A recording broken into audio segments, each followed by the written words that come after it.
run that back, kid. Yeah.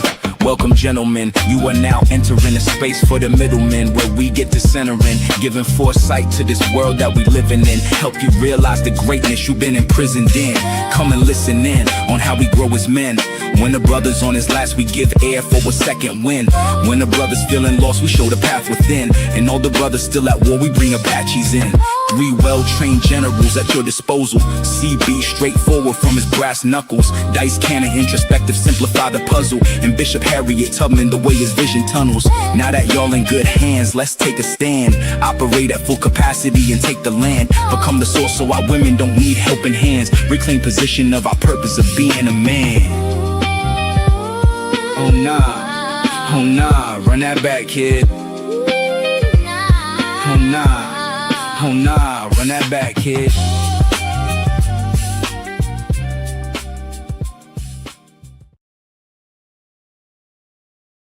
I love that intro. What's up, y'all? Welcome back to another episode of Run That Back. I am your boy, the Bishop. Yes, sir. Thanks, Kenny. It's your boy C. Dot to the B. Dot. What's going on? It's your boy BX Punisher. Yes, sir. And today we are joined by my man, Mr. Robert Williams, author, financial guru. So he's going to talk about a few things, and we got questions. So, pay attention, learn. He's going to drop some jewels on you. But before we get started, let's promote this brother. Here we go.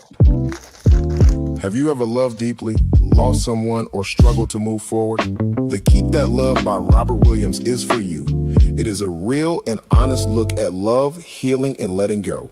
Get your copy on Amazon.com right now. And do me a favor, follow Robert on TikTok at CutKing45. That's KUTKING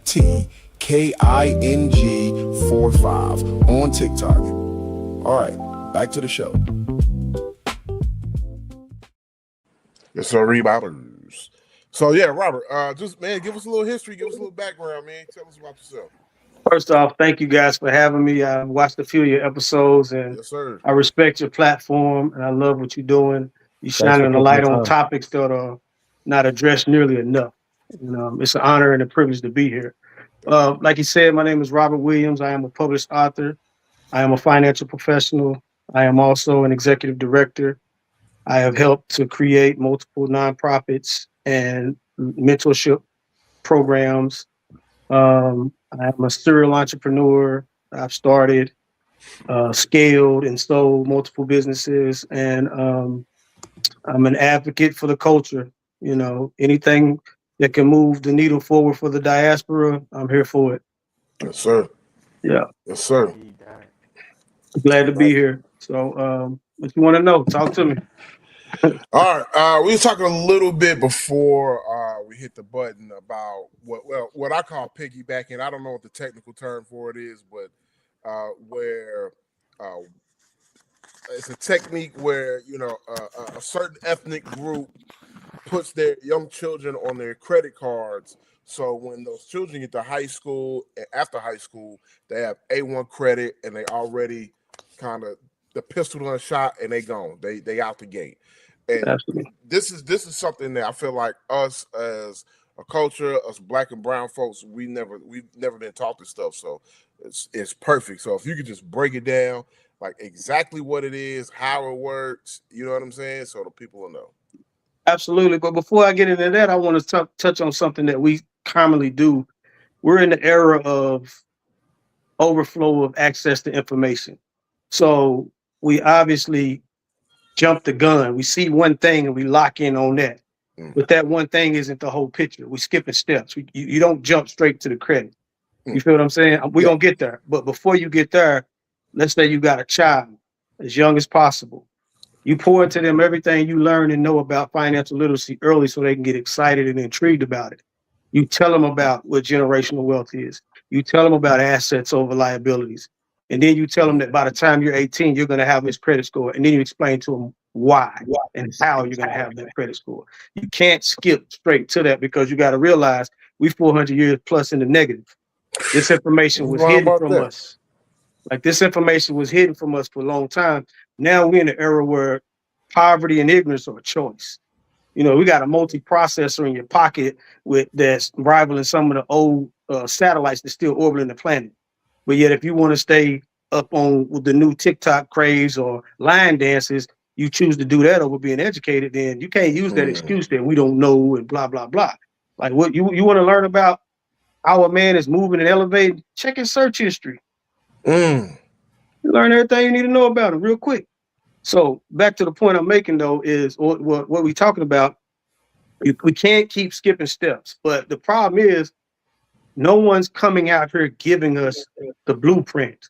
And when I say giving it to us, I'm not talking about creating a funnel where you drop some gems, you drop some nuggets, you bait them in, then you send them to this, sign up for that, subscribe to that, pay for this class, pay for this course. And I don't knock anybody that's doing that. Get your money. But considering the fact that throughout the diaspora, we are 400 plus in a negative, we don't got the luxury of charging our own people for game that we discover.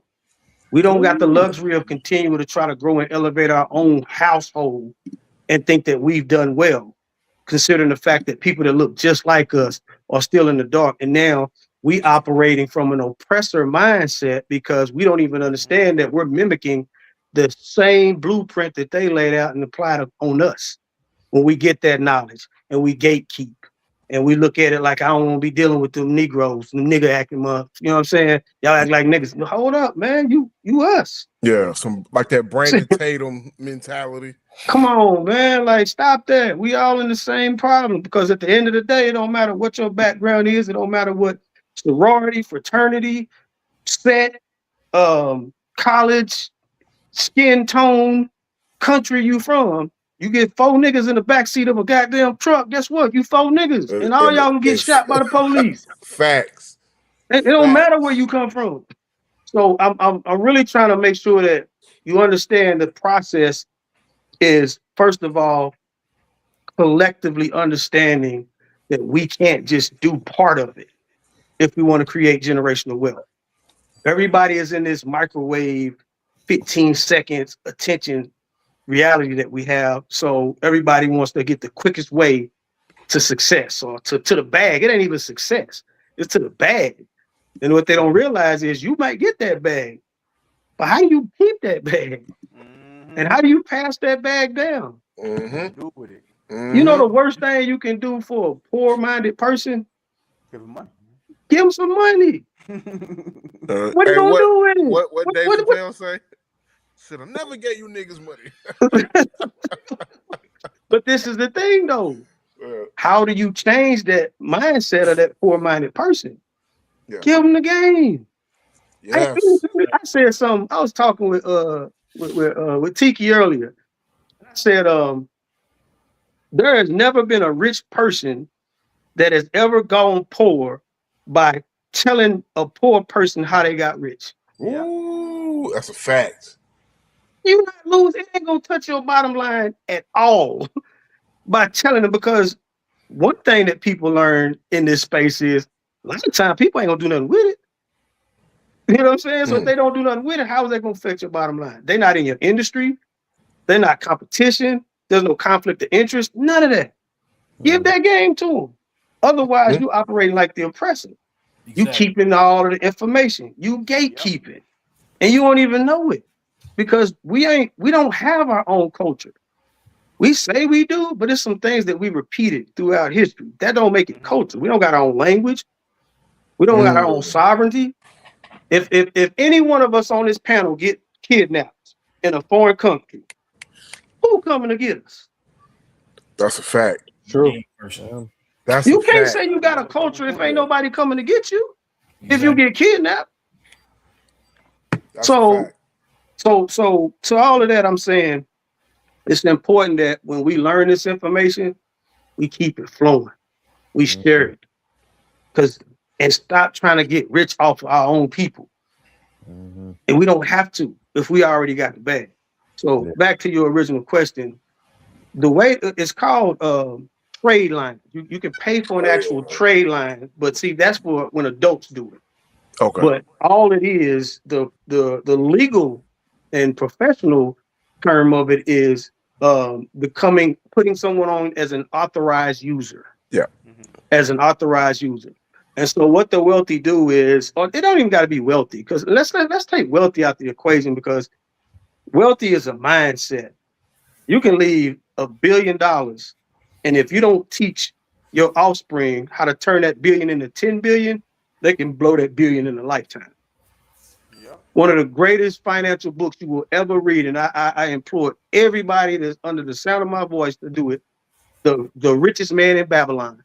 Yeah, that's The Richest Man in Babylon. Yeah. It's written in biblical he, thee, thou, and all of that. And Yep. I ain't gonna lie, it took me a minute before I finally got into it, because that was annoying as hell. But once you get past all of that, the story is one of the greatest financial literacy stories ever told, because it's set in a time of Babylon, but it's talking about securities. It's talking about stocks. It's talking about, it might not use that terminology, but that's what that's the same thing that they are.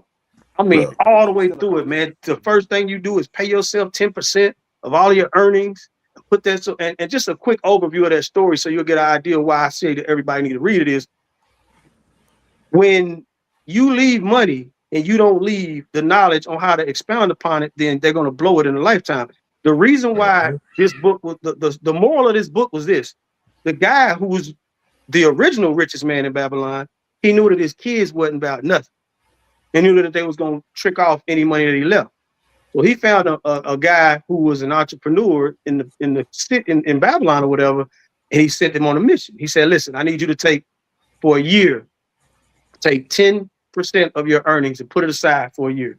And at the end of the year, I want you to go start a business and tell me how it go." He waited, he did it, and then he went. This is where he messed up, though. He went to a blacksmith to help him to start a jewelry business. Yeah, that was Epic fail. So when he come back to my man's just like, "I did it, but it didn't work out." So the guy asked, like, who did you? Well, it was a blacksmith. He says, "How did you think a blacksmith can show you how to make jewelry and sell it?" So boom, he had to go and rinse and repeat a whole nother year. Like he went through like a 10-year process of grooming this man. After he finally did that, because he told him at the beginning that if you do everything I tell you, I'm gonna give you percentage of my wealth. I'm gonna give you a percentage, right? So basically, all he was doing was grooming that man. And once he listened to him and ran every play he told him to run, and he was self-sustainably wealthy, here you go. Take this. All is wealth. That's what the whole book about. Because it's so sad that we don't look at things in the future. Everybody think that generational wealth means leaving a house, leaving shares of stock, leaving gold, leaving family heirlooms, leaving cash, liquid cash. But I can't express this enough. If you don't teach them what to do with it to make it start working for itself, it don't matter. you just wasted 40, 50 years of your life for nothing. They're going to blow it on the weekend in Vegas. Well, I just heard a story. My man told me a story the other day. His homeboy, unfortunately his mama had passed, but his mama was pretty well off. Left this man $500,000. He blew through that shit in like 3 months. Because his mama didn't teach him. Family. Yeah. And his mama didn't teach what she probably didn't know. Yeah. Because that was probably a $500,000 life insurance policy, right? If I had to guess, it was actually more than that, but he had siblings. So his cut was 500. Yeah, right. Yeah, but and see, that's the mistake that his mom made. Yeah, she didn't educate him on. But the thing is, we are so connected genetically to this survival mode mentality that all we want to do is do a little bit better than our predecessors. Yeah, my mom didn't want me to do anything but graduate high school. I did that and went straight to the streets to somebody graduated high school. So if that's all you want me to do, then I don't have a ceiling. But the thing is, if you don't know what to teach your kids, or if you don't know it yourself, then how can you pass it down? I always say exposure is the fuel to imagination. Let that marinate. Exposure is the fuel to imagination. It's next to impossible imagining doing something or seeing something or experiencing something that you've never had exposure to. Right? So Now I'm gonna double back to that ain't no excuse anymore. We got a multi-processor in our pocket that can take you anywhere you want to go. But just like every man, and this is something that I also talk about, from birth, you are entertained. You crying when you come out the womb, right? What they do, they coddle you, they shake, they rub you, they caress you, they feed you. You're a little toddler. They buy you toys. They give you everything you want. They give you candy. They overly celebrate basic shit like making a good grade. You made a C. Ooh, let's have a party. You made a B. Whatever. All of this, we're entertaining, right? But when you become a man, you have to make the conscious decision to stop wanting to be entertained, start needing to be educated. It's simple math, but that's hard to do if you haven't seen that example. That's true. So, but yeah, this right here is a cheat code that they've been using since the Babylon times. Like insurance, they was talking about insurance, everything in that book. But the key is the structured process. People want to skip steps, especially our people. We always want to skip steps and get straight to the bag. The bag ain't the goal. Financial freedom is the goal. Sustainable income is the goal. Money while you sleep is the goal. You see what I'm saying? It ain't the bag. Because I promise you this, it ain't a person that is born and lived and died in America who has never had money touch their hand. I don't care if you're homeless. I don't care if you live in the slums of West Virginia in a trailer park. You done touched some money. So since you've touched the money, if you know where to put that money, then you can align yourself with generational wealth. You can work at McDonald's and be sitting pretty. People always think that entrepreneur means you don't have a job. You know how many wealthy people have high six-figure earning jobs or even base six-figure earning jobs? They might even have a $70,000 a year job, but they sitting on M's in their other investments because they understand that entrepreneurship does not put you in a box. It just means you understand the concept of finding a problem, creating a solution, and charging people for it. That's entrepreneurship 101. Simple math. So I don't like when people think that when you say entrepreneur, oh, well, you just want to, I don't want to start no business. I don't want to, you can invest. Gold is, I bought 3 grams of gold a couple of weeks ago for $405. A gram of gold right now is $131 a gram. And it's a little old bitty piece of gold. But if you look at the history of the performance of gold, it has never declined significantly enough for you to lose. That is the one asset that is going to survive a nuclear holocaust, everything. Because it's been here before and it's going to be here after. But the point of that is understanding where to put your money. Understanding that it doesn't take a lot of money to create generational wealth. Life insurance policies, especially when you're young. I'm telling you now, if you got a young adult kid, I'm going to give you a play. Okay, so let's stay on the same timeline, all right? So we done got little man and your princess set up. They not only on, and this is the thing too, they don't have to just be on one credit card. Your mama and your daddy and your granny and great and your great, all of them got good credit and got a good credit card. Put them on all of them. Put them on all of them, because let me explain what happens. As an authorized user, unless the owner of the credit card gives you another credit card to have access to the funds, you have zero access to the money. You can't touch none of the money. You just own her as an authorized user. So what you do is you benefit from the payment history and the building of the credit from the person who owns the credit card. The same, it's a reverse of putting your cable in your kid's name and torturing their credit. Yeah. You feel what I'm saying? Instead of butchering their credit, you building their credit on a whole nother level. So by the time they 18, they got a 720 credit score. You know what it takes to qualify for an FHA first time homeowners loan? A 640 credit score, 640. 2 years tax return, and 3.5% down payment. They already got one of them out the way. They could have been working at, let's say they 18 and you can get your first house realistically at 20 years old. That's a fact.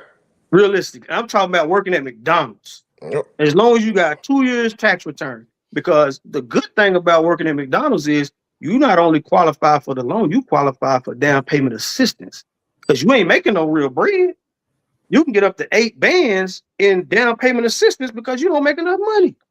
Okay, wait, hold on. Slow down a second, because I think people need to catch what you're saying. You don't need to be rich or have 6 figures in the bank to buy a house. You can buy a house with cheaper. Please explain. Please expound. See, I'll be listening to y'all cussing. I was like, I ain't gonna be doing all that cussing, but yeah. Hey, bro, man, no, be you. Shoot. Hey, no. Yeah. I just told you the qualifications, King. Uh-huh. 640 credit score, 2 years tax return, 3.5% down. And also, what I'm keeping out is your debt to credit ratio. If you got a bad debt to credit ratio at 20 years old, I don't know what you've been doing for 2 years. Yeah. Like, for real. You shouldn't have a debt to credit ratio because you haven't put anything in your name, really. You feel what I'm saying? But you listen to me, you'll put something in your name as soon as you can and start building that credit on top of what you already got. But you don't even have to focus on the credit because your parents done already set you up sweet, right? Sweet. So now, what I meant by and to your question, no, you do not have to have 6 figures. You can come up with, I mean, just do the math. Let's say you and think about your first crib. I'm gonna give you before we even go any further as far as $100,000. Let me break down the misconception of what your first home is supposed to look like. All right. We all black men, right? Let's rewind and say we met me. I'm talking about me too. We met me at 18 years old. No debt, no kids, no spouse. You ain't even got a crib yet. Because you got a parent that's going to let you get to where you need to be before you leave out the nest. They ain't not like how my mama did, which I don't blame her because that's how she was done. You turn 18, you getting the hell up out of here. I did that. But let's say it's not that situation. Let's say it's a situation where when you get, okay, let's have a meeting. When your parents sat down with you at 18, really they'll sit down with you at 15 or 17 if they're wise. What do you want to do with your life? Do you want to go to college? And then they go and set, and you got to be real with your kids. If Johnny is struggling by junior year with his grades, Johnny, you ain't going to college, player. I'm just gonna keep it real with you. You know that we ain't finna waste our time with that. And even though you can go and switch it up, but let's be real. You ain't never liked school. You think high school is hard? Ain't nobody holding your hand in college. You mess around and take on a bunch of debt that you're gonna have to pay back. Why take that? Why even go there, right? That ain't you. So be realistic. So let's talk about trades. Let's talk about starting a business, like a cleaning franchise. Like have this financial conversation. That's what's missing in our homes. We don't have these conversations with our kids because no one had them with us. We don't have that excuse because we have access to the information. You see what I'm saying? Yep. So let's imagine each one of us had parents that had that conversation with us. And now we have told them what we want to do. We've written it down. We put a timestamp on it. You're going to hear me emphasize timestamp because it is such a psychological boost. When you write a vision down, first of all, it takes audacity. First of all, you got to develop some type of audacity to say, I'm going to do something that hasn't been done before, or that I haven't done before, or somebody in my family hasn't done before. That takes audacity. And once you get past the audacity, next step is write it down. And when you write it down, put a timestamp on it. And then you put a time frame on it. And then when you revisit it, it's going to blow your mind. I promise you it's going to blow your mind, especially if you did it in a much more expeditious manner than what your original time frame said. You know what I'm saying? So when you done wrote it down, you got your mapped out plan, and your parents going to let you stay in the house for X amount of time. This is another thing, too. Grown folks only supposed to stay together for so long. Anything other than that, you enabling. You need to set a time frame. Look, I know you're going through some things. When I got my divorce, I went to my pops. He's like, how long you need? I said, man, give me 6 months. You got it. Boom. 6 months later, I'm on my feet. That's how grown folks supposed to operate. You be there for them, but anything longer than a set time frame, you enable them. So you set that time frame, right? And now you working towards your goal. And you somebody tell you, hey man, we're gonna set you up to where when you leave this house, you're buying your first home. Right? So this is what I need you to do in these next 2 years. And this is a cheat code when it comes to buying houses that nobody ever thinks about. Before you buy a car, don't you test drive it? That's true. Okay, so how you gonna go to buy a house if you ain't tested to see if you qualify before? People always think, nah, my credit score is, I ain't ready. I ain't got this much in the bank. That don't mean nothing. You go in there not knowing anything, and guess what they're gonna give you? A detailed GPS navigation system with a time frame on exactly what it takes and how to get to what you're trying to get to. And it don't cost you nothing. It don't cost you nothing to run your credit and see where you at when it comes to qualifying for a house. Now they tell you, okay, your debt to credit ratio is low. Is this? You need to get this off your credit score. You know, or they tell you that your credit score is too low. You need to get you some trade lines or get somebody to put you as an authorized user or pay this bill off or this debt off. You know what I'm saying? Or you're gonna, depending on what type of house you're getting, you're gonna have to try to save up 3.5%. How much is 3.5% of a $250,000 property? Do the math. Bam, that's my number. That's your magic number. Now you not only got a roadmap, you got a dollar amount. You got everything that you're working towards now right in front of you, right? You get through the 2-year process. Now you go to purchase your crib. But you ran into a cat who told you about a dude named Doug Depp on the Social Proof Podcast, episode 99. That joker coined a phrase that is about to trip you guys out. It's called the triple foreplay. Shout out to Doug Depp. This is not my vision. This is not my idea. That man coined that. You, with that same FHA first-time homeowners loan, with those same qualifications, you qualify for a single family, a duplex, a triplex, all the way up to a quad. Now imagine your 20-year-old butt got a quad. That's a small 4-apartment building, and you own it, and you live in one of them. You got 3 other tenants paying your mortgage and creating residual income. Now you go out on a date with this young queen who's in school to be a doctor. She's in pre-med, and you flex and say, yeah, I'm a homeowner. At 20 years old, you own your home? Yeah. You bring her to the crib after y'all done got comfortable and dated a little while, and she could, this ain't no house. Yeah, I own the building. Yeah, yeah. Different. You 20 years old. What do you need with a 4-bedroom, 2-bathroom, 2-car garage, acre property? You don't got no kids. You don't got no family.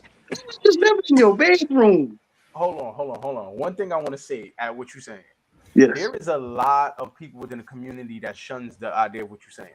For example, why is that? I've seen myself.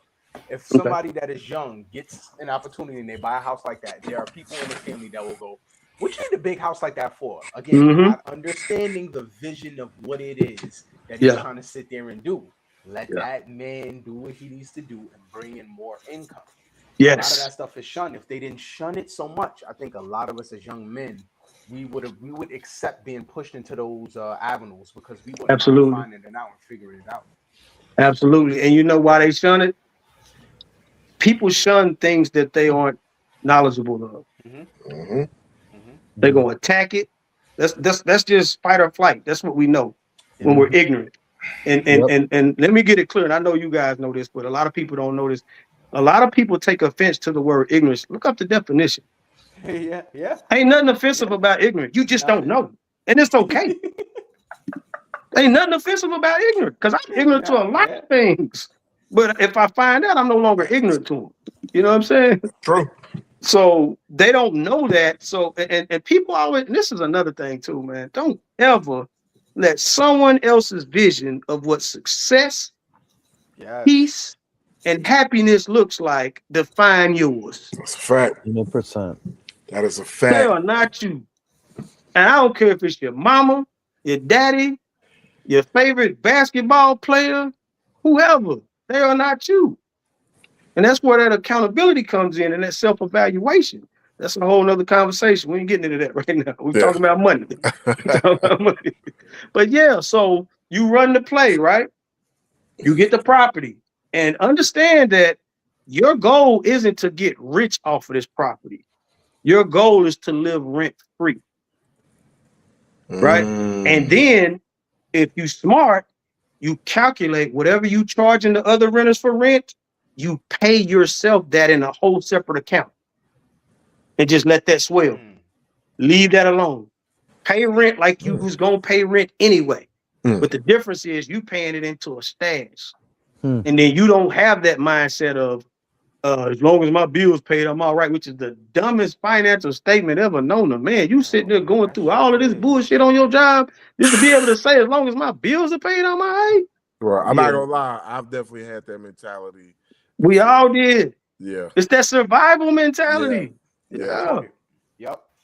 That's exactly what it is. Yeah, but yeah, so once you get that play in place, understand that all you're doing is getting free income from what you're paying yourself on rent, right? And then also your profits, you got to understand the profit margins. You don't think that whatever the rent they paying is all going into your pocket. First, you got to pay the mortgage. Then you got to have a surplus of money for emergencies because you are responsible for that property. So that's to the point that you're saying. That is a lot of responsibility. Absolutely. That's why you hire a property management team. So that dwindles your profit. Understand? I'm going to repeat this. Your first quad is not about you getting rich. It's about having that peace of mind knowing that you have a roof over your head and you making money while you sleep. And you 20 years old. You ain't even scratched the surface. You probably a sophomore or junior in college. You know what I'm saying? Because you can run this play while you're in college. Yeah, that happens. As long as you got a good, decent job, 2 years tax return. Boom. Now imagine you get that thing close to a college campus. Yo, listen, I'm so glad he said that. Why isn't that pushed more? If you're gonna go to college, this is what we're gonna do, right? You're not going room and board with them. What you're gonna do is you're just gonna go. What we're gonna do is we're gonna put this money that we save for your college, we're gonna put that towards the duplex, like you said, renting out close to the school. Because I mean, you need that anyway. You need to be close anyway. You'll know a few friends or some people who you can trust to rent it out. See, why can't I be the place? Yeah, it's a beautiful place, man. And see, listen though, let me tell you a funny story. A little bit more about me. I started out legitimately as a licensed master barber. For 18 and a half years, I was one of the top barbers in the city of Knoxville. I even at the end of my career, the last 3.5 years of my career, I owned the first black-owned barbershop on the University of Tennessee campus. And I used to cut all walks of life and a lot of well set up young white men or boys, right? And they absolutely love, because the same way I'm talking to y'all, I talk to them. You know what I'm saying? So a young man that told me that when he turned 18, his dad asked him what kind of car he wanted. When I say this dude was so wise beyond his age, that joker said, "Pop, I really don't need no car because I'm gonna be a freshman and I'll be on campus. How about you buy me a condo on campus?" He bought him a 3-bedroom, 2 full bath condo on campus. He rented out the other rooms while he was in college. By the time he graduated, his condo was rented up for the next 5 years. And that ain't got nothing to do with the degree that he pursued. It got nothing to do with that. So that's to your point. Yes, we need to talk about this. We need to talk about this more, man. But back to the 444 play, all right? Now, you done brought little mama to the crib, fixed the dinner, she tripping. Oh, my God, you own the whole apartment building? Yes. And like I said, she's a pre-med student, but she's already interning or doing something. She getting money or whatever. So she decided, hey, I'm interested in that.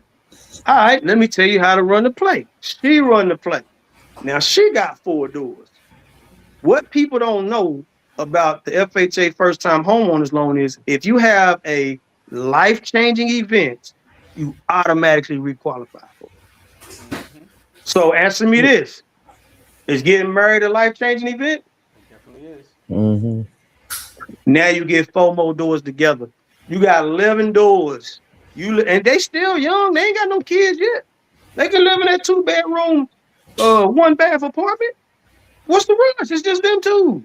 It's true. You feel what I'm saying? And you got 11 doors paying them for themselves and creating generational wealth before you even think about the house on the lake or the house on the ocean or any of that, or even finish pursuing the start of your career. You already got that covered. And guess what? This is the misconception that a lot of people get. They think that you got to have a real estate license to get into real estate. You know how you get into real estate? Buy a fucking house. Yeah, I'm not going for it. Yo, I've always wanted to get into real estate. Yeah. I Say that even shit again. looked Run into that taking the back. class. Run that back, Robert. Please run that back. Yeah. It's simple. What do you want with real estate? And this is what I ask people when it comes to real estate. Do you want to sell houses for a commission, or do you want to scale a real estate portfolio? Now, if you want to sell houses for a commission and set up your website and get that commission and have access to all of these cribs, that's cool.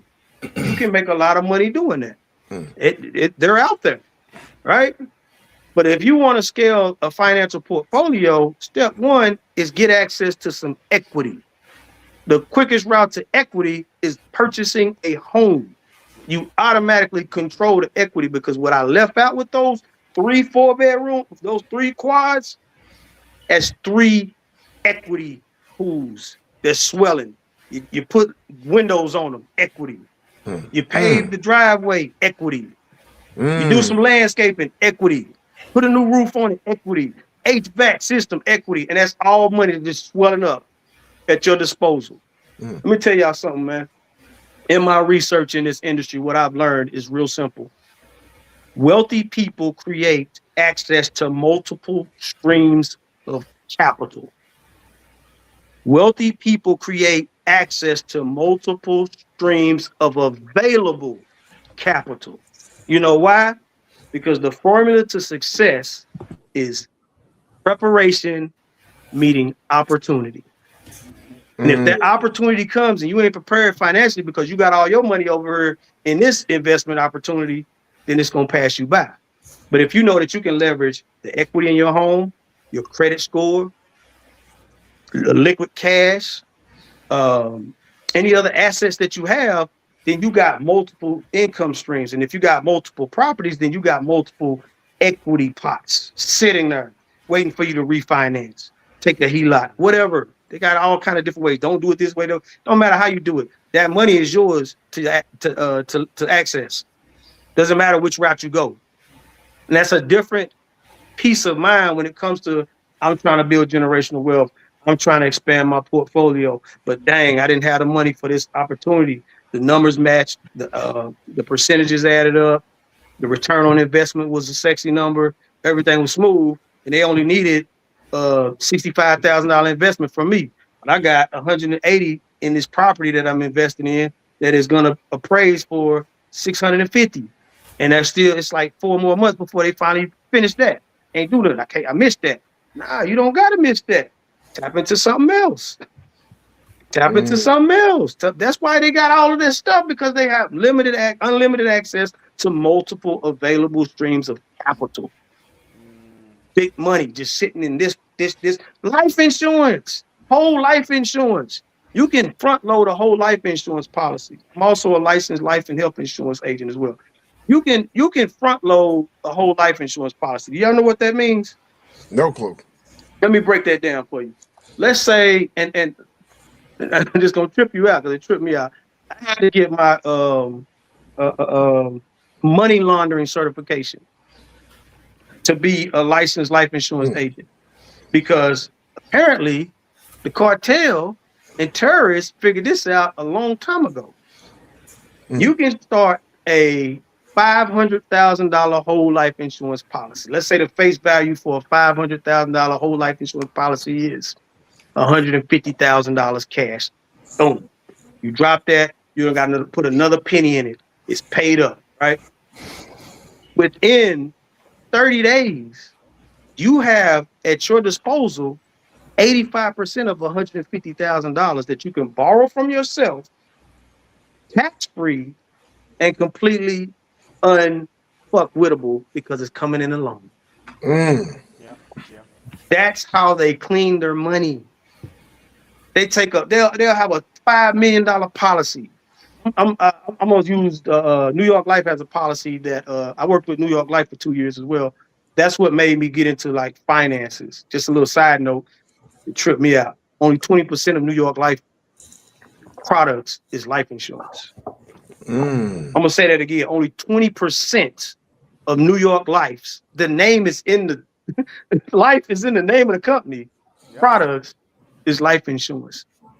The goal with New York Life is to become a registered representative agent, meaning you can get licensed to have access to people's capital. You can get licensed to take their capital and invest it for them, and you can get licensed to charge them to do all of this. When you become a registered rep with New York Life, that's what New York Life trains you to become. They don't train you to sell life insurance. There's some you get into securities, variable products, all these things. Blew me away. Cause I'm like, I just want to sell some IULs, you know what I'm saying? Because IULs was the thing, you know what I'm saying? New York Life don't even sell IULs. They don't even sell them. The motherfuckers are a bank. They turned themselves into a bank pretty much. Man, Tax free. New York Life, they appraised.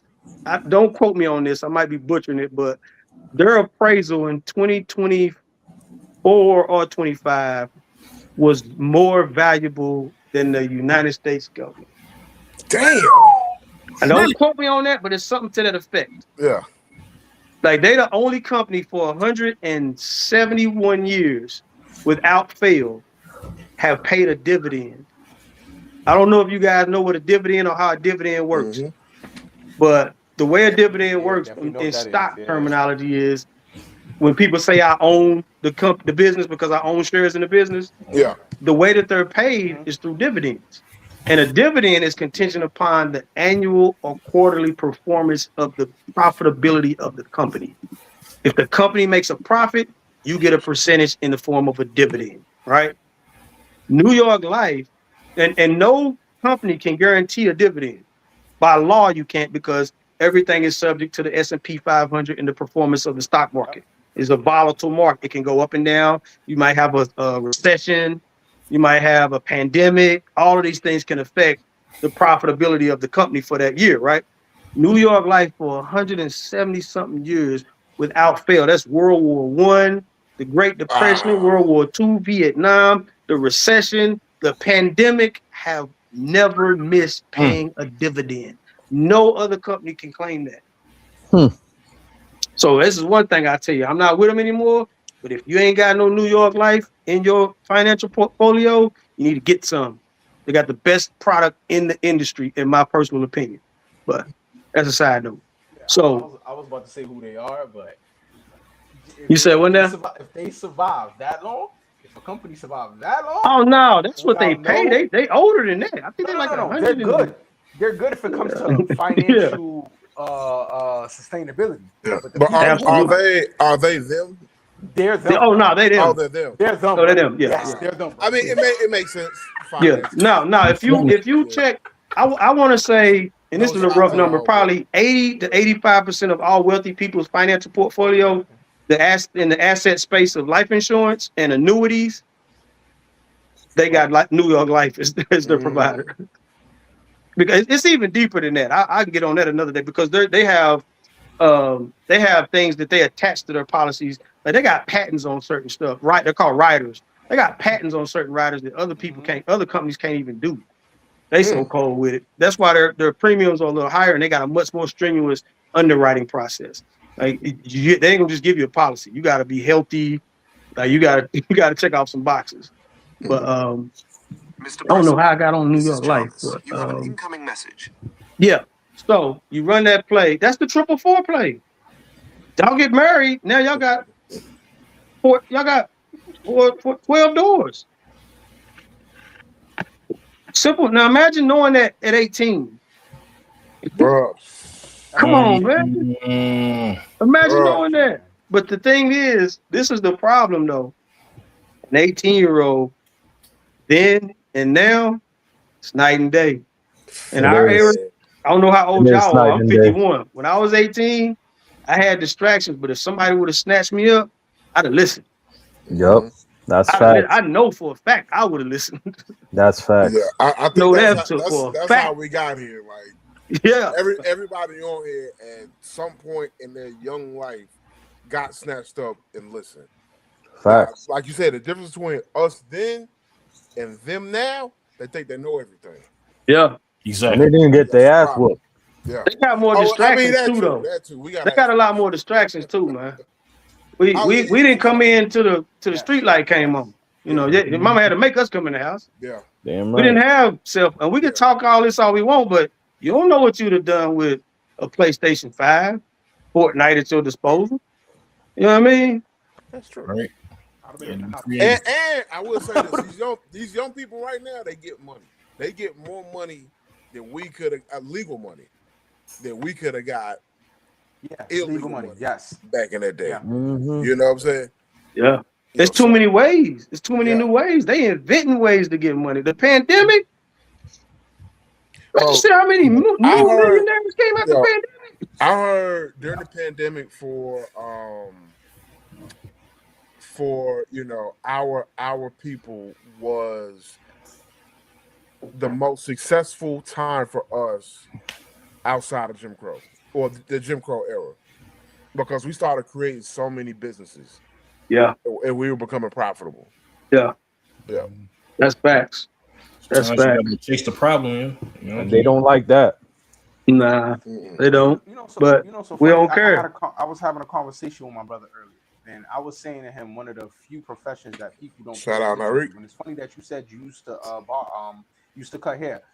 I was saying that barbers they're like one of the first entrepreneurs because the way that they have to bring in money is like they have to work on multiple different ways of bringing people in. So they have to continuously keep marketing because everybody get paid what $10 an hour, or $6 an hour. When it comes to their income, there's no guideline to follow that people have to follow.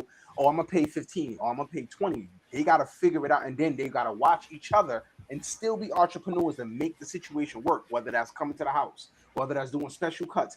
They mind frame is different. And anybody I knew who was a barber was not the only thing they did. They did about 6 to 7 different hustles and would figure out things that most just wouldn't run into. And now they They just add stuff onto there now. Now they're doing facials. Now they're doing waxing with certain things or whatever. No. I'm not just talking about like cutting hair. I'm talking about like the dude would cut Oh, I hair, know. do Yeah. taxes. Yeah. And then he owned a freaking a company that was selling cars. In order to move the way that they move, you gotta know multiple forms of income. You gotta know how people work and how to sell things. You guys ever heard of Alonzo Herndon? No. Y'all ever heard of Herndon Home Projects in Atlanta? No, Okay. no. Alonzo Herndon, look this man up. Coldest barber ever because of what he did. Alonzo Herndon was the bar. He owned I think it was called the most extraordinary barbershop in the world. I forgot the exact title that he gave it, but he had marble floors, chandeliers, and his clientele was nothing but the elite whites on Auburn Ave in Atlanta. Nothing but the elite. They said that was the best barbershop in the world. Hey. This was his claim. This was the claim. Like the marketing, you can look it up because when you Google search and look at images, and it's gonna show you his like his marketing poster or whatever, and it says the best in the world. But this man scaled it so much so that he ended up opening 2 more businesses. And at that time, a lot of people, I didn't know this, but a lot of churches owned life insurance policies for their members. And this one particular church had fell on hard times and needed money. So Alonzo Herndon stepped in and bought the policies, right? This joker started, and you can Google search it right now. It's still in existence. Now, mind you, let me tell you what this is. This is 1920 Georgia, South. Woo. This black man doing these things, right?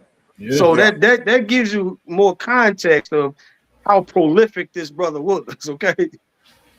This joker started Atlanta Life Insurance Company. Yes. Who can search him now? Yeah, I'm looking at it right And now. he was a Started barber. a life insurance company. Yeah, yeah. He was a I see the barber. Started Atlanta Life, multi-million-dollar business from being a barber. So you spot on. You spot on, man.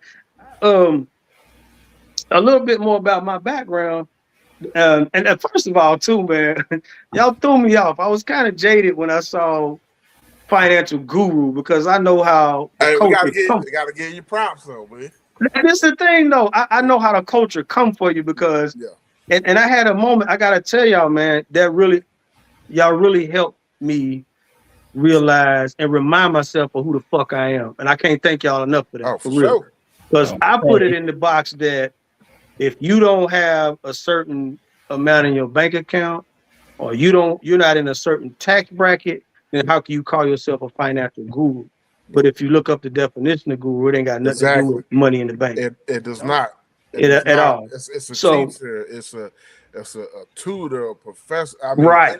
Someone who's knowledgeable. Has the knowledge. Yeah. Yes. Yeah. And then I went even deeper. I was sitting on my porch, smoking a joint, and it hit me. That's when I do some of my best thinking, so y'all can relate.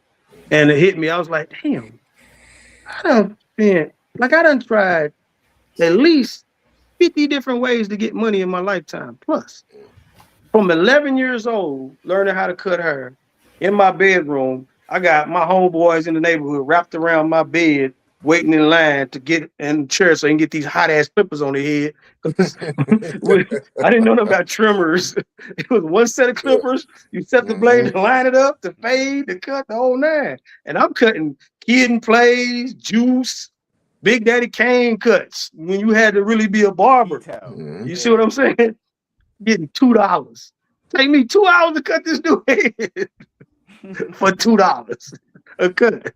And I just think about all the different ways I got money, man. I actually this is something I want to share with you guys about the power of influence, because now it's completely out of control.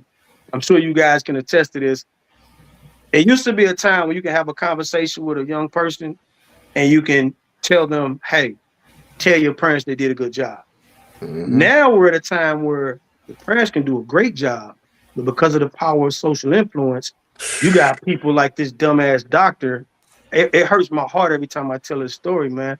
It's this dumbass doctor, and sadly, he's black. You know, when a baby is being born, there's a wrist of the umbilical cord wrapping around the baby's neck. Imagine the most extreme version of that. The baby was literally beheaded. Oh, this fool filmed it and posted it. I saw that. I know what you're talking about. Yeah. You go through all of this ethics training, all of these years of studying and mastering this craft and all this debt that you owe, and you blow it all for some views. Yep. That is the perfect example of the state of the power of social influence in the world today. Perfect example. So I've said that to say, nowadays, in order for you to see a stand-up young adult, you not only got to give props to the parents for the job that they did, you got to give props to the kid for listening and applying the job that the kids did. Facts. It's a whole different era, man. Facts. Like, it ain't as simple as, well, you grew up with two good parents. Yeah, I don't care. I still want to be gang in the HOA community. I got ops, the Mexican gardener. Up, cuz, you know what I mean? Like, and you want an HOA community, you can't, your mama can't even wash her car in the front driveway because it violates HOA. That's how nice your community is. But you got ops. That's crazy. Get out of here, man. Get out of here. So I started to tell this story about a time when, I don't know, like, again, I don't know how old you guys are, but I'm 51, so I'm old enough to remember a time when a movie hit the theaters. The movie stayed at the theaters for 3 to 6 months. Hell yeah. And it didn't come on VHS for probably 2 years, it seemed like. Once it left the theater, you forget all about it until 2 years later. Oh, now Minister Society is available on VHS. Like, no, actually, I think Menace was DVD era, right?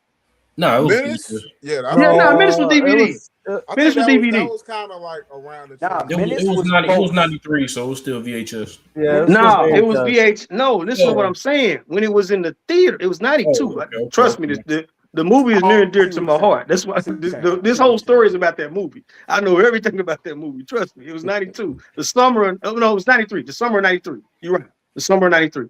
So I'm talking about by the time it came on VHS or DVD, it was like 95.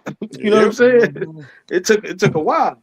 But imagine being a young black boy in one of the most notorious projects in the city of Knoxville, and outside your door every day, you see nothing but the real life menace to society, but you avoid it because also in that era was the birth of hip hop, when hip hop had substance, when hip hop had integrity, when hip hop was a way of expressing and power to the people. X That's Clan, facts. Public Enemy, Pro Righteous Teachers. These the cats that I was rocking to, right? Fight the Power, Higher Learning. You know what I'm saying? Do the Right Thing. All of these movies. So I'm on that type time. I didn't respect dope boys, none of that. I always worked, like I said, from 11. I had summer jobs. I got a job at Hardee's while I had a summer job and cutting hair. Like I always was a legitimate businessman. I didn't respect drug dealers. Summer, I blew my whole senior year last month, skipping school, going to this girl house. So I had to go to summer school to graduate from high school. So that's the same summer as Menace to Society, right? So while I'm in summer school and once I finish summer school, the way we would go to the movies was like this. We chilling in the hood, somebody roll a blunt. What we got going, man? Let's go see Menace. Did nobody say, man, I done seen it before? It's like, yeah, let's go. You just met a new young lady. What you got going? Let's go on a date. Let's go see Menace. You go see Menace. I literally saw Menace to Society in the theater at least 8 times. Nice. And the influence that it had on me, I went from this kid who graduated and had plans to be an engineer at the University of Michigan because I grew up loving the University of Michigan. Go Blue. To what you said to in less than 30 days after graduating high school, I got all big 3. Gun, dope, weed.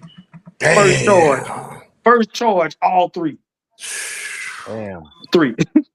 First charge, 18 years old, fresh out of high school. So that set me down a path. I didn't even start off selling dope. I started off robbing. Because I told you I didn't respect drug dealers. Yeah. I didn't respect them. You know what I'm saying? So I started off robbing, and you rob enough, you hit a big enough lick, you're gonna have to sell that stuff. So I ended up scaling it. I done sold everything. So I ain't sell heroin. I done everything in them streets besides murder and rape. I done trafficked on a high level, Detroit to Miami to Atlanta, Oklahoma City, Nashville. No statute of limitations, so I could talk my shit. So all of this time, I'm sitting there thinking of all the ways I'm getting money. But I had an exit strategy though. At 19, I spoke 2 things into existence. The first thing was, if I don't get what I need out of these streets by the time I'm 30, I'm walking away. And my partners used to be like, man, I'm 27. Like, I'm telling y'all, I'm gone at 30. Man, you tripping. We did it. Man, y'all don't got no exit strategy? You tripping. I turned 30. I went to barber school. I ain't never touched another piece of dope the rest of my life. Why? It was not a career. It was something I was doing at the time, but I always had an exit strategy. So one thing about it though, like I told you, I was cutting hair since I was 11. I never thought to be a barber. I never wanted to be a barber. I never wanted to own a barber shop. I was a certified street cat.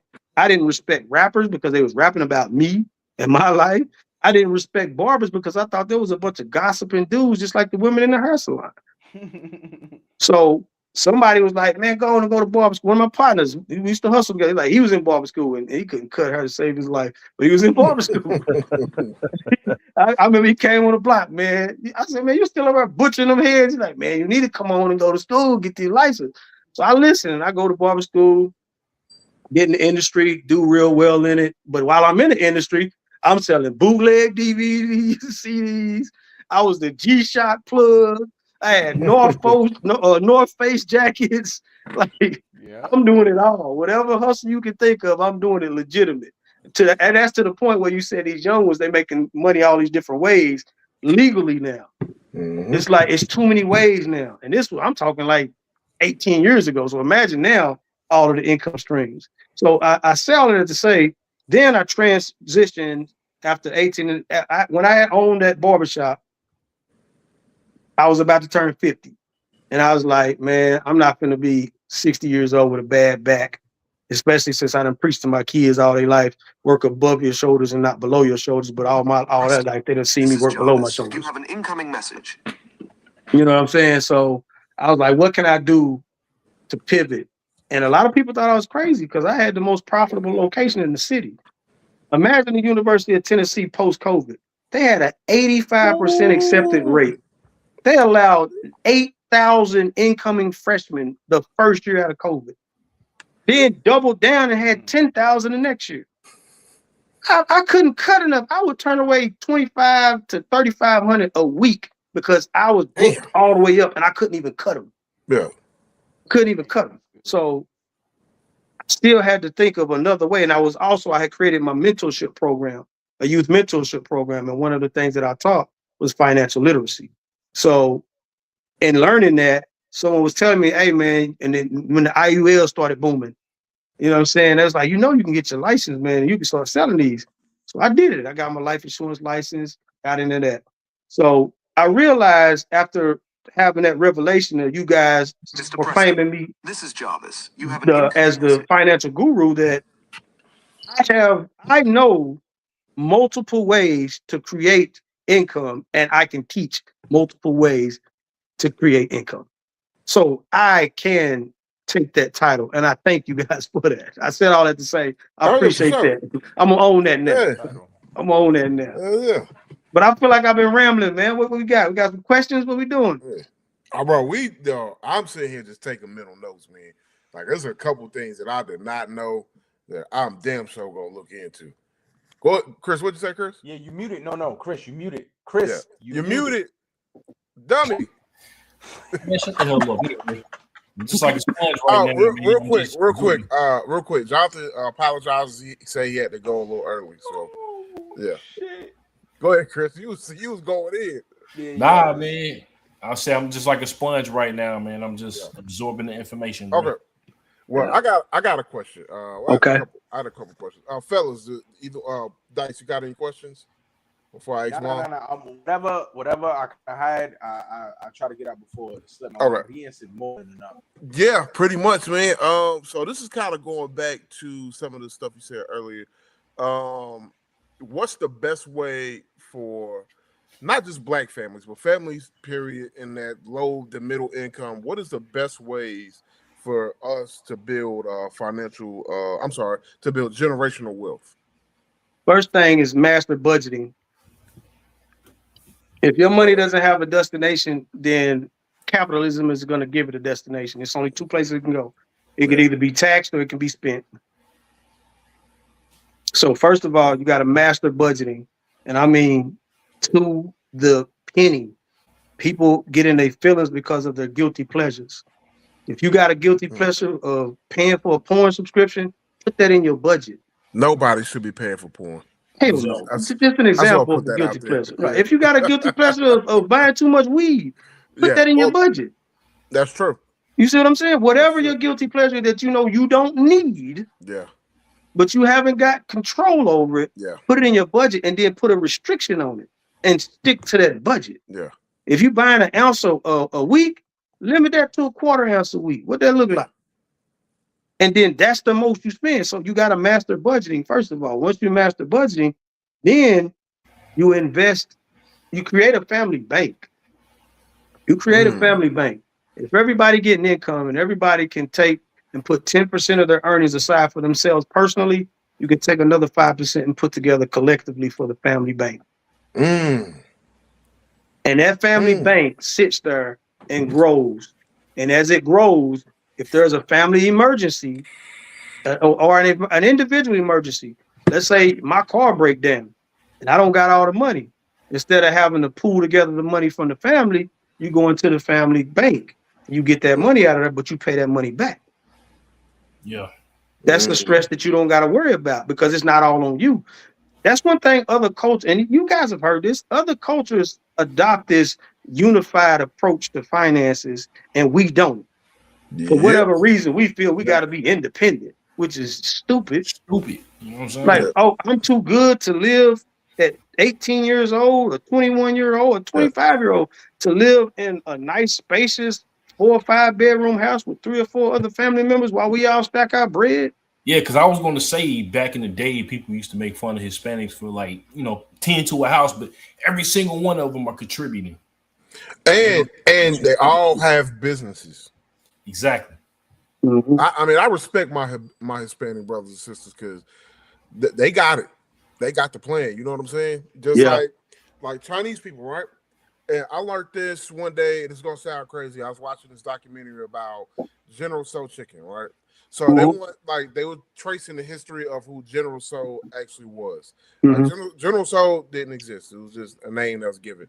But during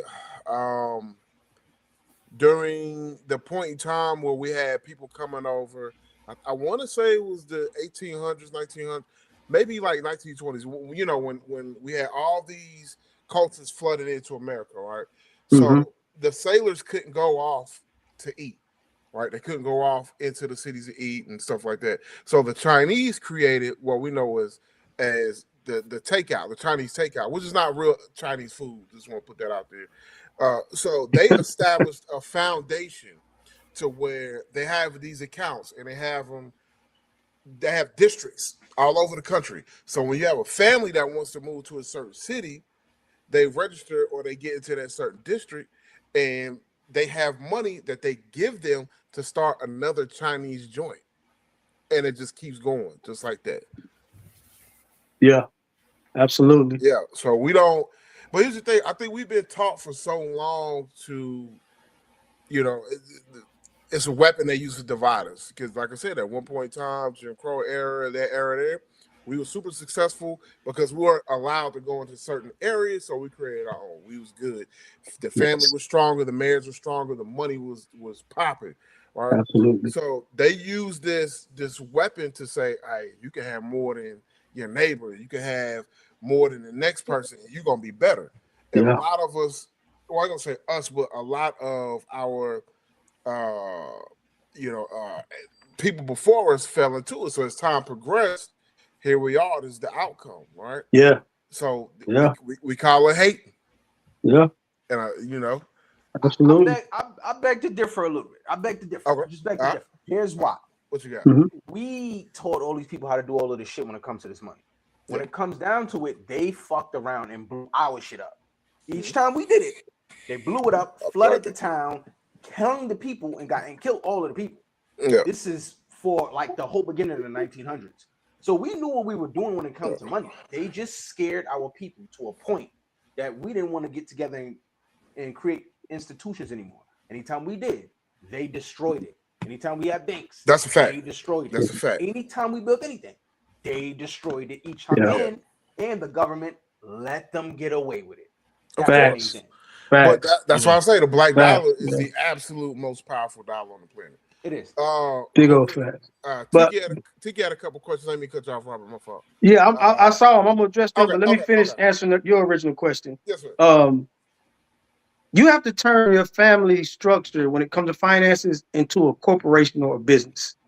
You know how you have Sunday dinner, and you might talk about whatever, like mandate once a week updates finances. That way, everybody can see where they're at financially. Yeah. Like lay all your cards on the table. Let's be realistic. Johnny, you got this job working minimum wage. Tasha, you in college and you working this job on the side. Ed, you got your job at the plant. Gloria, you got your job as a nurse. Everybody put out like what is your salary? What is your income?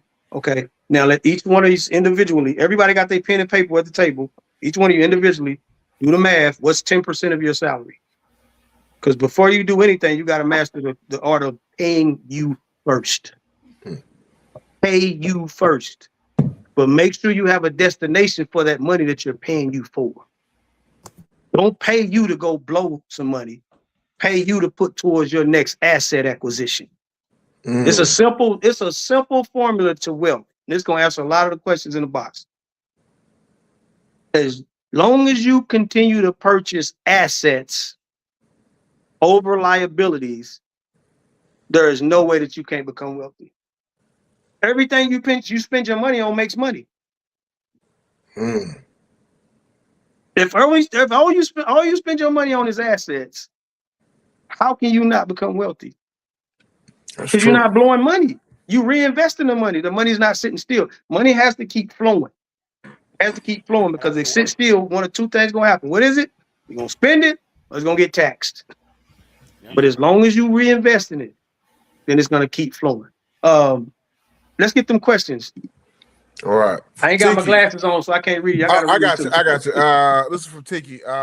What's one mistake you see people making over and over again when it comes to their money?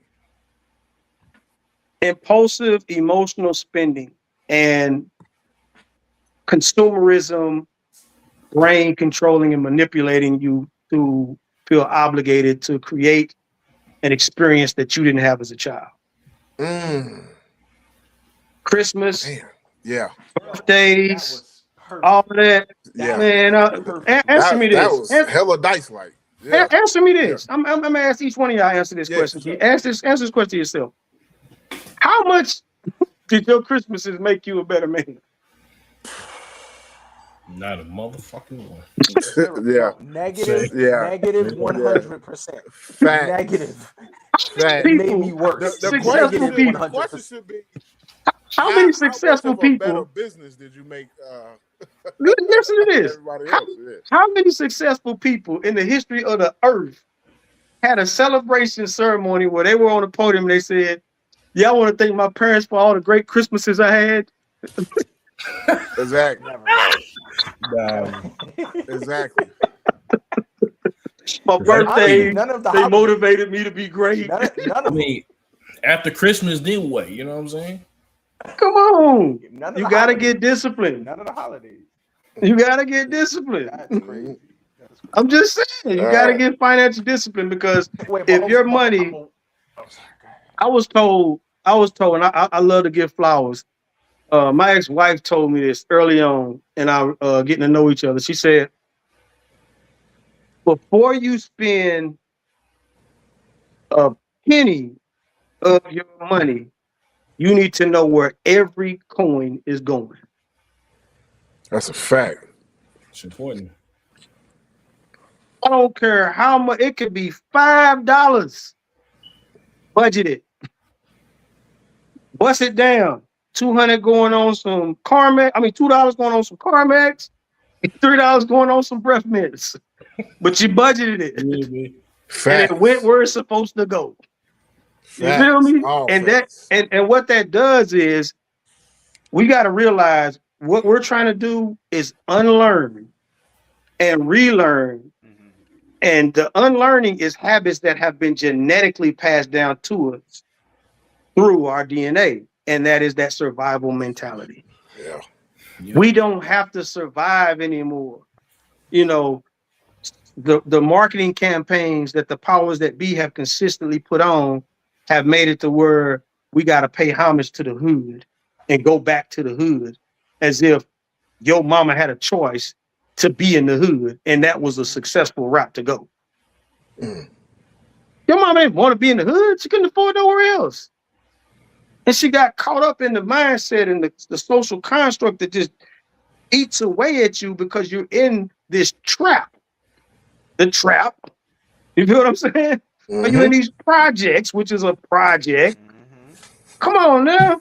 And it just keep rinse and repeat. Now, it's sad now because they monetizing toxic energy. It's a $1 billion industry. It's it might be $1 trillion industry monetizing toxic energy. So back to that question is you have to implement a state of basically, what is it called when the National Guard come through and shut down your community? Martial law. Martial law. Yeah, martial law. You have to implement martial law in your home. Listen, this is what we're doing. And to be honest, when it comes to raising kids, this is where they miss the mark. Everybody want to be their kids' friends and create this perfect childhood as if that's going to be the determining factor in the story that is their child. They're young adults. They're going to be grown longer than their kids. Facts. So what the other kids All had facts. Christmas?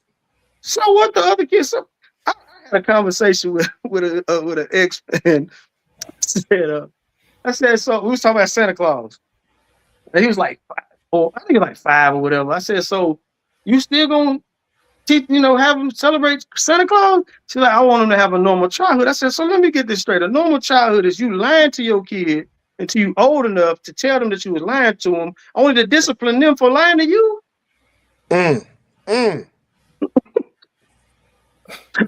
that makes sense. Damn. So it's the mindset is the first step to your question. We have to change the mindset, and you have to implement, like you said, martial law, and come through. And whatever you think you know about money, you don't. And whatever your goals were, they're minuscule or minute because they're aligned with surviving. You need to set goals that are aligned with elevation, generational wealth, taking care of people well after you're gone, or simple making money while you sleep. What does that look like? Tell me what that look like. Break that down, and then use those devices that everybody is sitting at that dinner table got their head stuck into, and give everybody a financial assignment. Let's go. Let's look up 50 financial vocabulary words. Everybody got an assignment. So that way the lingo around the house is assets, liabilities, securities, equity, credit, all of the things. You know what I'm saying? Good debt, bad debt. So you can learn that, and you can remember that. So then before you got to understand the science of this. The thing about business and capitalism, it's the same formula. And it don't give a damn about your emotions. It don't give a damn about your race. It don't give a damn about your fraternity. It don't give a damn about your game. It's the same formula that's been the same way for thousands of years.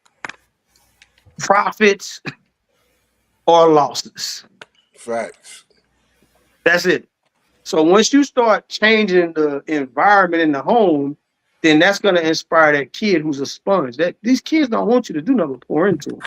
That's a fact. And they're going to follow your lead. You are their hero. So what are you teaching? I had a quote that I came up with because I was using ChatGPT for some ideas for the next book in my series. And one of the most profound quotes I ever came up with. Check this out. What is the responsibility of the person who has been entrusted with another person's attention? Ooh. That's deep. That is. Dang. Do I need to say it again? Say it for the ones that ain't here. Say it again. What is the responsibility of the person who has been entrusted with another person's attention? Don't waste it. I don't know. Don't waste Dad, it. mom, big brother, big sister, social influencer, athlete, musician. Y'all got our attention. You're not upholding your responsibilities. But you can't blame them outside of your house. I could be talking about, Bishop. It's on you in your house. Because who has the first responsibility for a child? The parent. Or parents. Yeah. So hopefully that answered the question. I think I went a little long with it, but what's the next question? All right, Robert. What are some? I'm sorry. This is from Rebecca Bing. What are some of the best budgeting practices in your opinion? Do you use a spreadsheet or a particular app to help? I love it's I got an old app, but if you got an iPhone, I think iPhone got a really good budgeting app, but definitely an app. But that's for what I love about a good budget is it's a positive distraction. What I call positive distractions are as we go through life ain't nothing but precious moments in time celebrated in between dealing with trauma. Simple. That's it. And whichever one you fuel defines your reality. So if you're focusing on the trauma, which most people are, then you need positive distraction from the trauma. And a good positive distraction is setting a goal on something that you can control, and it don't matter what's going on with this other thing. Your job, your business, it can fluctuate. Good days, bad days, up, down, up, down. But if that budget is aligned and it's on point, and you seeing that account grow that you put that 10% in, that's something you stay looking at in your phone. It's just like your bank account. As your bank account grows, you keep looking at that. That's your motivation. I just put $500 more in my account. That put me over 10,000. Like, all in love with the money from that perspective, not worshiping it or idolizing it, but understanding that it's the tool that you can use to create financial freedom. So I would definitely use a good app on your phone. So those times when you're sitting there scrolling, stop, check your budget out. When you think about a trip you're about to take or impulsive spending on TikTok shop, is that in the budget? It ain't? Okay. That need to go for the next pay period. I'm gonna put that in the budget for the next pay period. Impulsive spending is the number one destruction mechanism of a budget. It'll kill a budget quick, fast, in a hurry. Quick, fast. Because you feel like, I got it. Yeah, you got it, but it ain't about having it. It's about putting every penny where it's supposed to go. And if this wasn't in the budget, then it ain't. That's different from an emergency fund. An emergency fund is set up for emergencies, things beyond your control, last minute stuff. That's where you go get that money from. An impulsive spend is not an emergency, right? And then spreadsheets is a real good one for when you scaling, like when you got a lot of capital and you got a lot of money coming in. So I think it's a combination of both, but the one that's easier to set up and more accessible on the go and mobile is the app. Get you a good app, read the reviews, check the stars, don't just get the first one, and then play with them and figure out how to load them up, and then how you want them to either give you updates or whatever, and let that be your financial guide.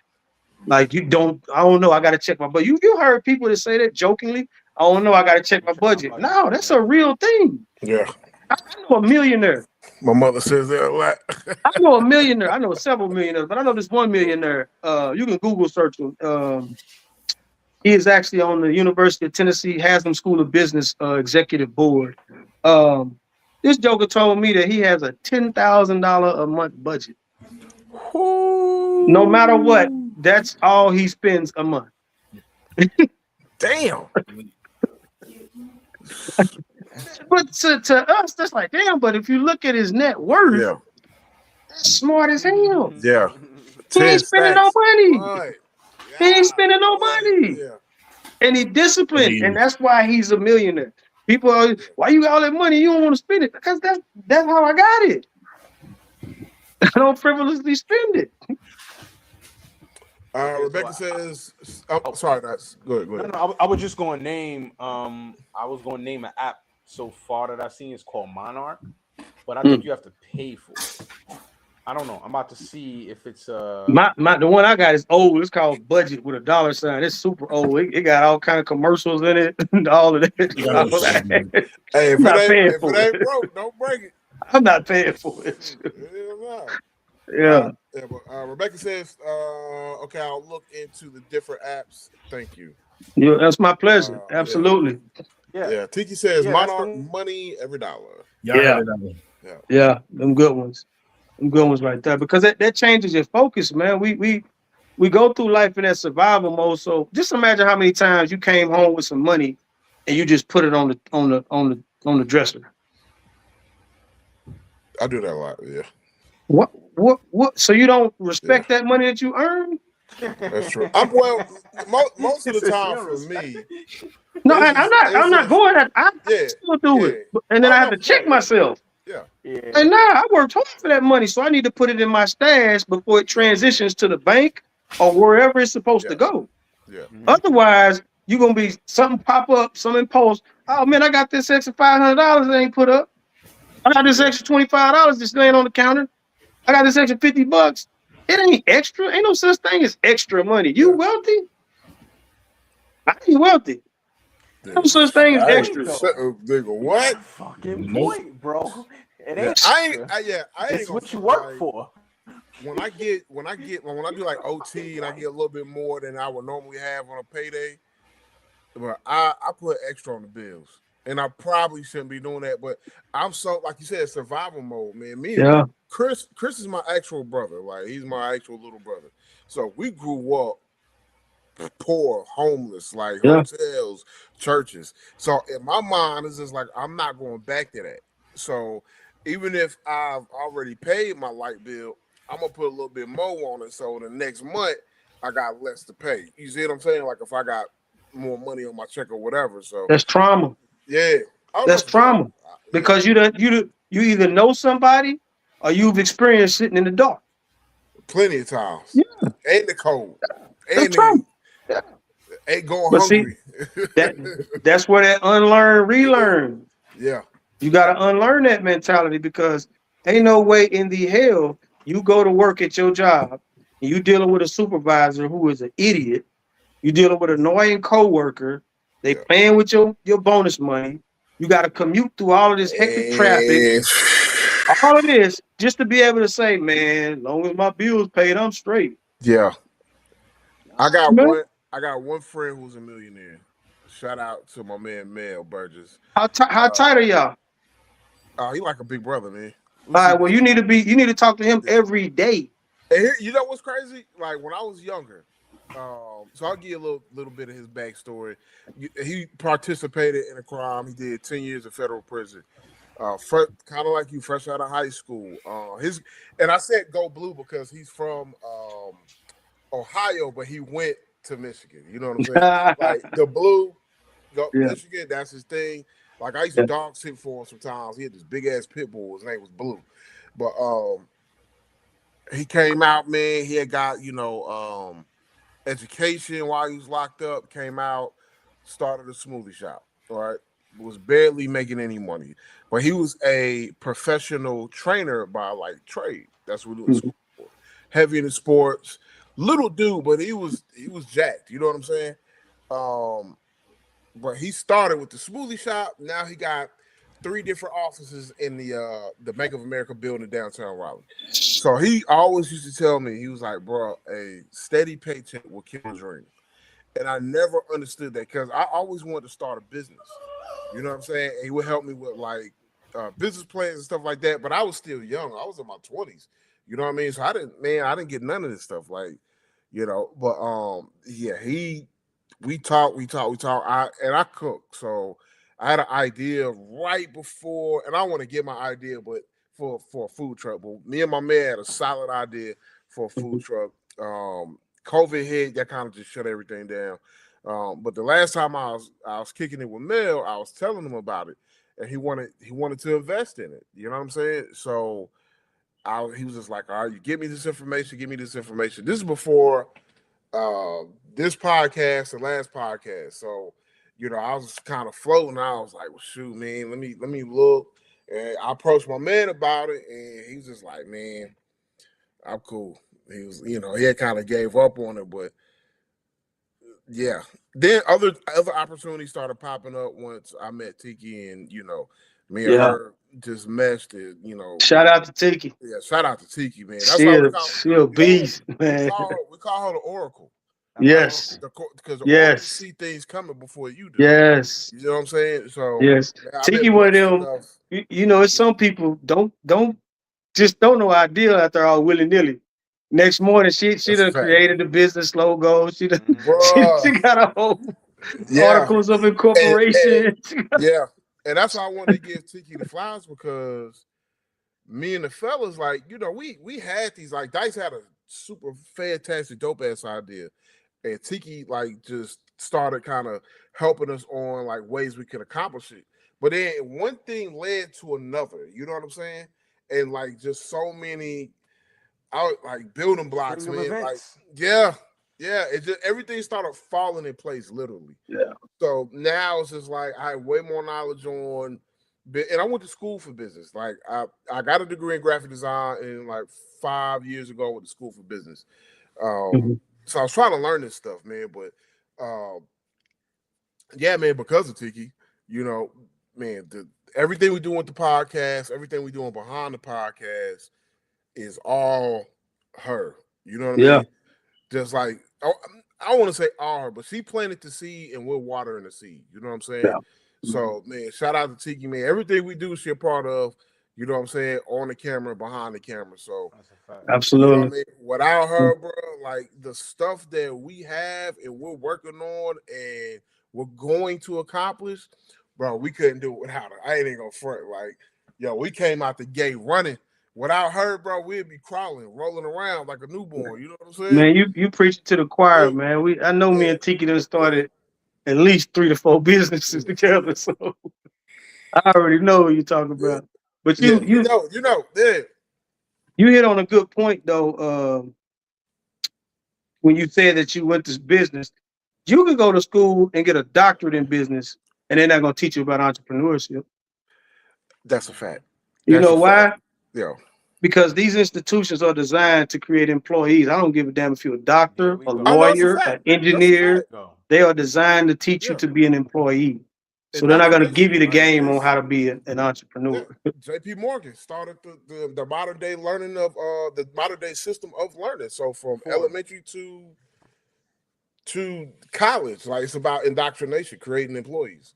You know who he had? You know who they recruited to be the godfather of the Board of Education? Who was that? A man by the name of Horace Mann. Yep. MANN. Google search him. Two N's. Two N's. Horace Mann. You know where he got his curriculum from? Where's that? Pre-Germany was called Prussia. And they had a battle with Italy. And they lost horribly because all of the soldiers were critical thinkers. So the Prussian government created a curriculum to teach their society to follow the lead of one person without question.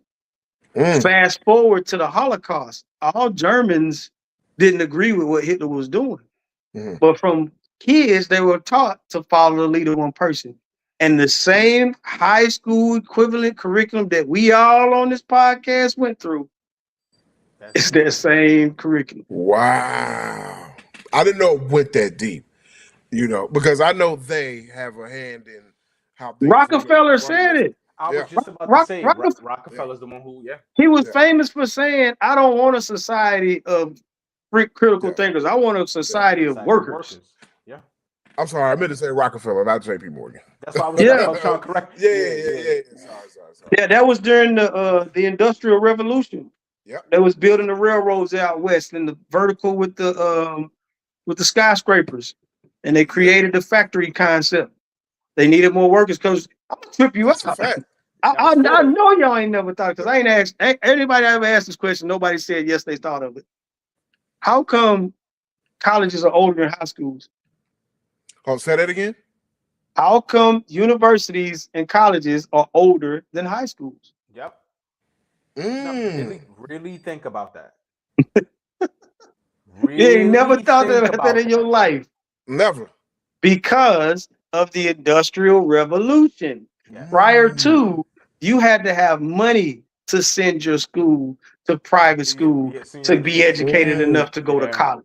Got you. Damn. But if you want to create a society of workers, then you create a curriculum and you mandate they have to go to school to learn this, because they didn't have labor laws.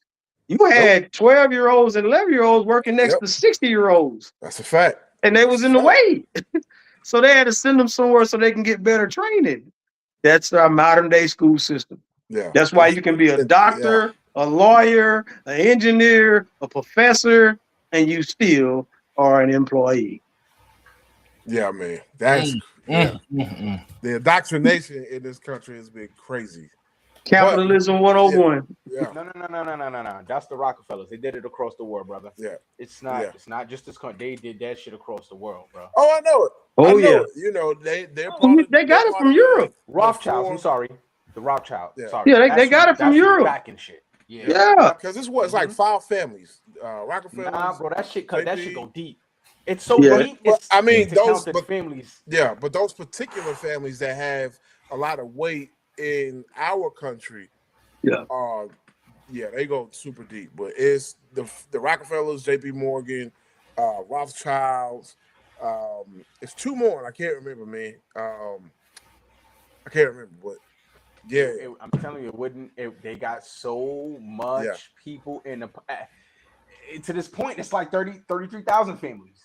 They got Hey, everybody now, in their fucking yeah, pocket. that's true. now, one thing I will say about the Rockefellers, they gave the cheat code on creating generational wealth. They set the bar. They got a They book definitely called "What Would the They Rockefellers definitely Do?" did. If you don't got it, get it. What would the Mm. Rockefellers do? Have you ever The book so have you ever seen fire. how they got rich? No, how the Rockefeller is still on the Fortune 500. That motherfucker been dead. You know Nah, why? no. Because before he died, he told his son to keep the money moving. His son, this is a rough number, but I think it was left $367 million. Rockefeller's son is the reason why we still know who Rockefeller is. That joker created life insurance policies That's what I was gonna for say. all Life, 5 of his kids, and it and just he keeps carrying created a on. family trust. You It know keeps who the carrying on. Yep. beneficiary for all of the life insurance policies is? The trust.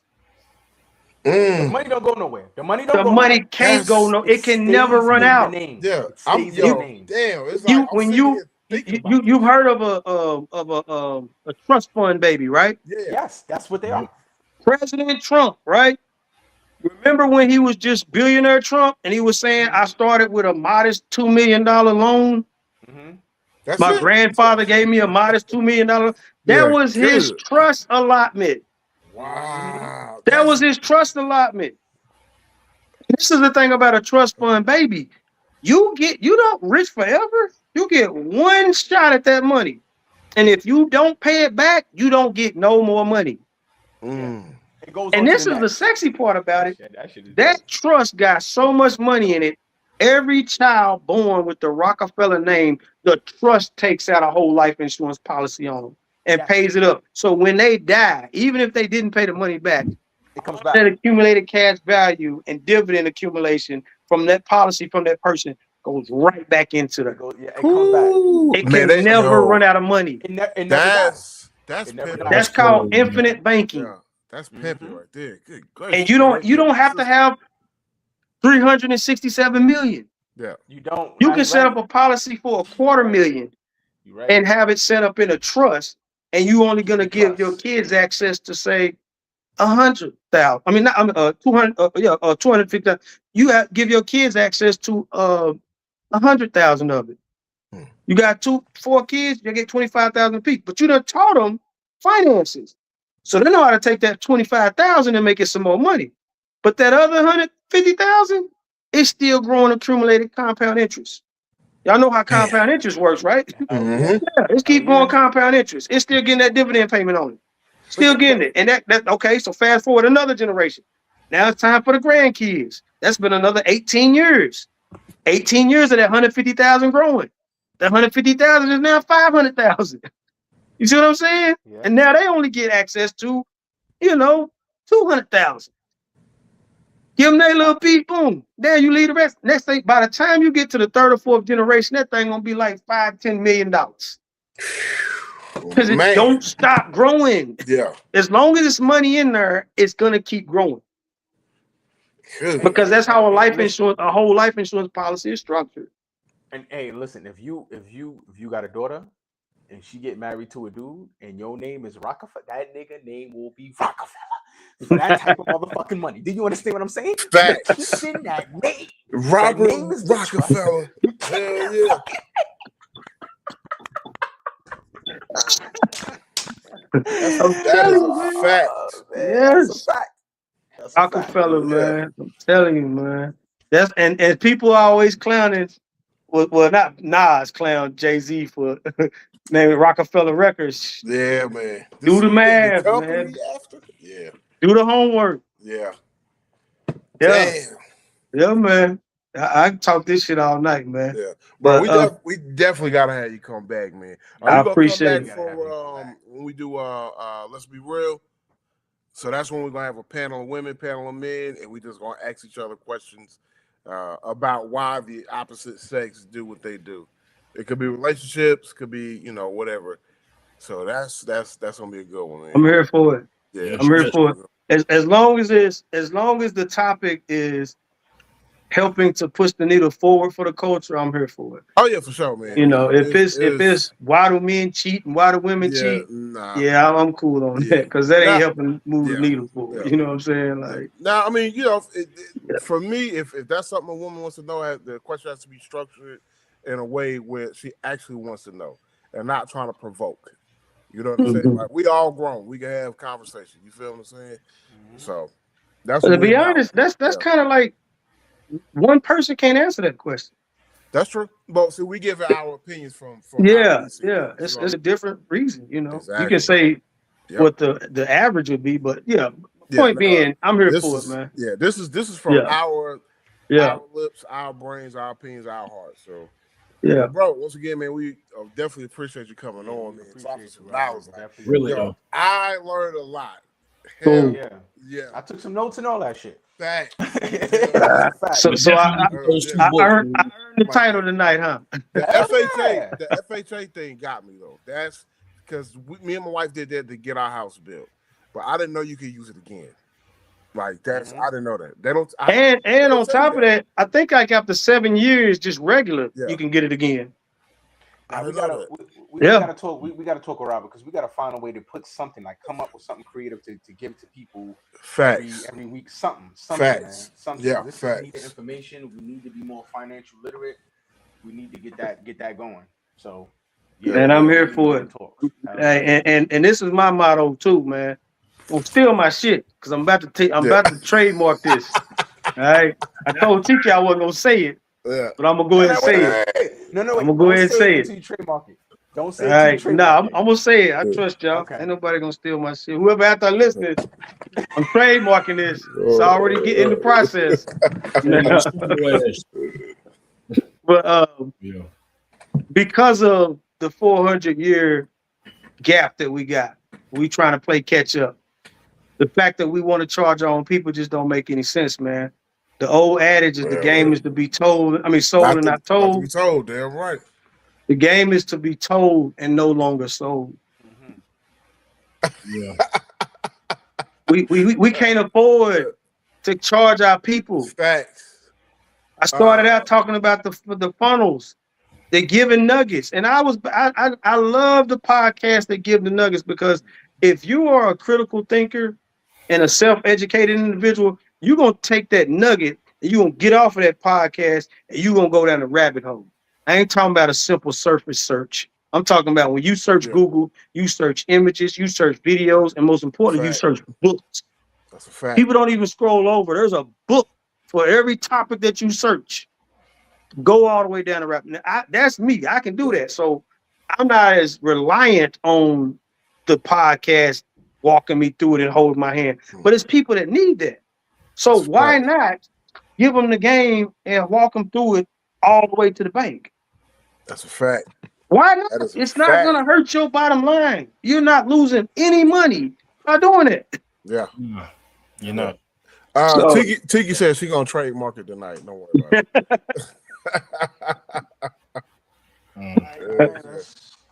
Man, thanks again, guys, for having me on. It's been an honor and a pleasure. Keep doing what you're doing. I love the podcast. I love the positive energy. Thank you. If you need me for anything, you know where I'm at. Oh, for sure. Appreciate you, man. All right, ladies and gentlemen. If you have not subscribed, like, share, and comment, all the good stuff, please do. You can follow us on TikTok, Run That Back Podcast 26. Follow us on TikTok at our mother company, Culture Junkies. You see the rest. You're on here right now with Culture Junkies. I'm sorry, you're on Run That Back Podcast, but go over to YouTube as well and subscribe to Culture Junkies Media Group. And come and follow us on TikTok, Culture Junkies Media Group. You already know what it is. So, once again, thank my man Robert Williams for coming. I'm your boy Bishop. It's been another wonderful episode. Yes, sir. It's your boy CB. Yes, sir. And we are and my green screen fell. We out here. Peace. It's a man's philosophy, digging our psychology. Bishop and Dice with CB, we are prodigies. My brothers follow me as we rise solemnly, breaking down barriers, becoming an anomaly. We speaking differently, balancing the synergy. You think you know us? Nah, it's only the beginning, G. Keep it real for the fellas seeking logic. We'll teach you how to